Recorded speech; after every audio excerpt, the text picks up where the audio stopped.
પાવી જેતપુરના ધારાસભ્ય જયંતિભાઈ રાઠવા પોતાના વતન પાણીબાર ખાતે દર વર્ષે કરે છે નવરાત્રીનું આયોજન। આત્મનિર્ભર ભારત સ્વદેશી અપનાવો તેમજ જીએસટી સુધારાના બેનર ગરબા ગ્રાઉન્ડમાં લગાવી લોકોને આપ્યો સંદેશ।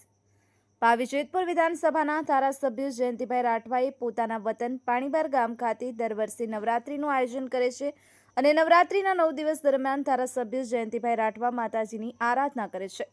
ધારાસભ્ય જયંતિભાઈ રાઠવા દર વર્ષે પોતાના ગામ પાણીબાર ખાતે નવરાત્રીનું આયોજન કરે છે। એ જ રીતે આ વર્ષે પણ આયોજન કર્યું છે। સાથે આ વર્ષે આત્મનિર્ભર ભારતથી વિકસિત ભારત, વોકલ ફોર લોકલ ઘટ્યો જીએસટી, મળ્યો ગરીબ અને મધ્યમ વર્ગને ઉપહાર, આભાર મોદી સરકાર, ઓપરેશન સિંધુ જેવા બેનરો ગરબા ગ્રાઉન્ડ તેમજ રસ્તામાં મારવામાં આવ્યા હતા, જે આકર્ષણ બન્યા છે। નવરાત્રીના ગરબામાં ધારાસભ્ય સાથે મોટી સંખ્યામાં ગ્રામજનો અને આગેવાનો પણ ગરબે ઘૂમ્યા હતા અને અંતરિયાળ વિસ્તારમાં આવેલા પાણીબાર ગામમાં ધારાસભ્ય જયંતિભાઈ રાઠવા દ્વારા વર્ષોથી નવરાત્રી મહોત્સવનું ભવ્ય આયોજન કરવામાં આવે છે। ફૈઝાન ખત્રી, છોટાઉદેપુર।